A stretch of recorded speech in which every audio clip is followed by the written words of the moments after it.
Battleship. So Battleship is a new film by Peter Berg, which basically is about a fleet of US Army vessels going against some extraterrestrial life forms, and that is basically the plot. That is everything you need to know. I basically have told you everything. And it stars Taylor Taylor Kay, who I actually and I actually really like him. He was one of the redeeming features of John Carter, which I really didn't like, but he seems to have got film roles which he knows he's good at. He's not, popcorn, big budget films, and he really suits in them, and I think he really grasps the roles and gets into them. And we have Liam Neeson, who's in it for about 15 minutes with the most minuscule part and pointless role in which nobody even should probably care about. And there's Rihanna. Now there's been a lot of talk about Rihanna, about being in this picture since it's her first film, and I had no problem with it because Justin Timberlake's been in quite a few films, and I actually think he's quite an established and pretty professional actor. But no, there's been a lot of talk about Rihanna, and I hate to say it, but she was shit. No, it wasn't that she was bad. It was just that she was given a really wooden and one-dimensional role, and this film really didn't help, bring a good first piece for her. And it's really disappointing because she probably could have been really good, and we could have seen more from her. And then finally, there's that guy who looks like I have no idea what his name is, but he looks like the love child of Matt Damon and Rob Perlman. And yet again, he has no particular big. None of the cast in this film have a particularly big role. It's not about the cast, is it? It's about the aliens, and it's about explosions and stuff, and that's what I paid to see. So you can only imagine how disappointed I got when I first entered that film. The first half an hour of this film is words cannot describe it. Now Peter Berg, he's a director that I've not really liked. The Kingdom I consider one of my worst films I've ever seen. I cannot stand The Kingdom at all. And Hancock, And from the first 30 minutes of this, he's clearly took a completely different directional route. He has took the route of Michael Bay. The first 30 minutes of this film is everything I hate about the Transformers series. Now, I don't mind the first Transformers film. I thought it was pretty a good popcorn film, and it was easy to shut off to. But then the second one came, and this takes all the bad parts of the second one and mashes them into this 30-40 minute long segment at the beginning. I mean, for the first 40 minutes, there's no aliens. You know what I paid to see? Guess, can you guess? Aliens! It's as if the studios just told Peter Berg to go and watch every single Michael Bay film that came out, just ingest it all, and just spurt it out into a film to make more money. I mean, Battleship. I mean, who thought of that idea? I mean, who sat round on the board and said, "So we've had Transformers for a film. What other toys could we, and games could we turn into films? We could always do a family drama on Operation." No, I don't feel a family drama on Operation. That would be too silly. How about a romantic comedy based on Twister? I'm not feeling that. These ideas are just ridiculous. You've got to give me something a bit more substance. A horror movie on Buckaroo? Now you're being ridiculous. Look, you've got one final chance for an idea. I've got it.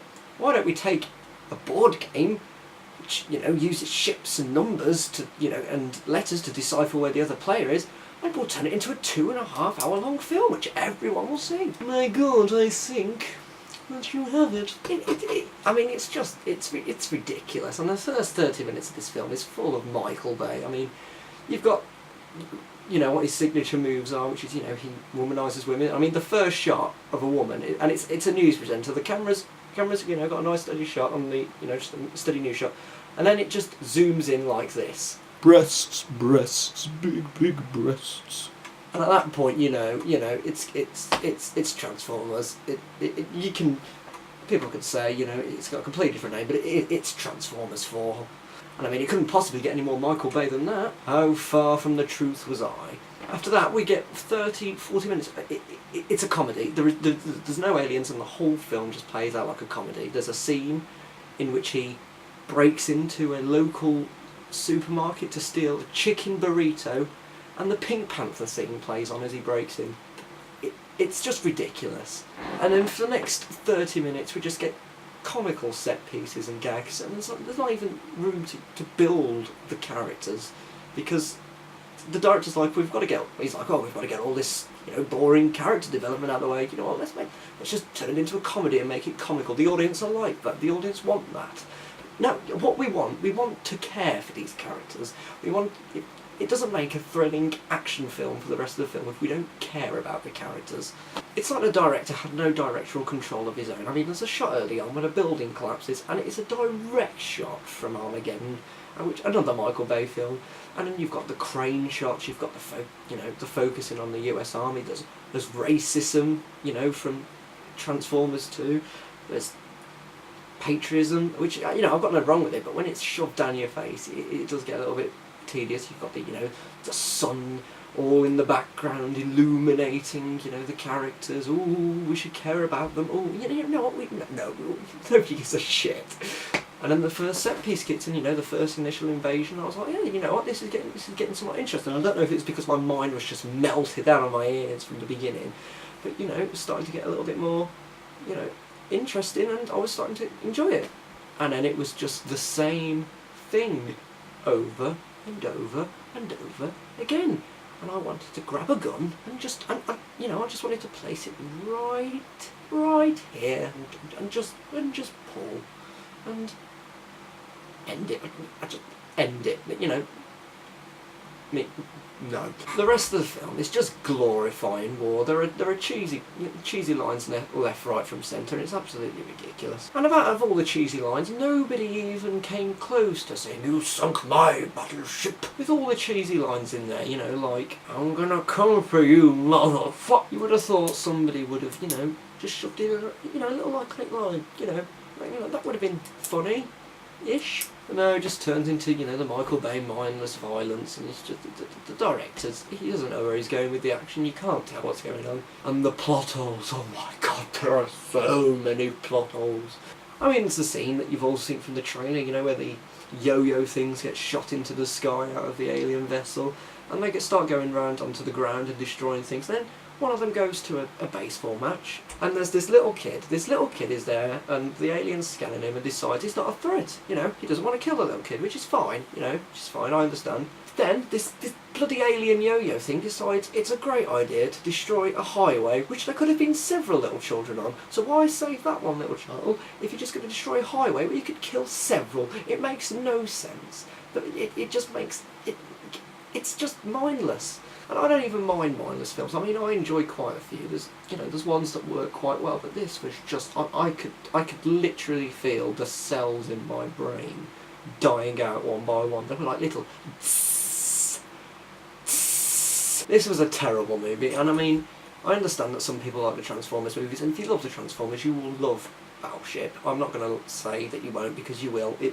It's a film made for you. It's a film made for 14-year-old boys, and it's a film made by the studios to sell more products, to sell more toys, and it probably will. And it's going to make millions. But if there's people out there that like a good story, like some developed characters, don't appreciate all this comic sensibility that Michael Bay has brought into his films with racism and how it portrays women and everything, this is not for you. So I say, if you like Transformers and you like the whole trilogy and you're a fan of Michael Bay, it's a definite watch for you.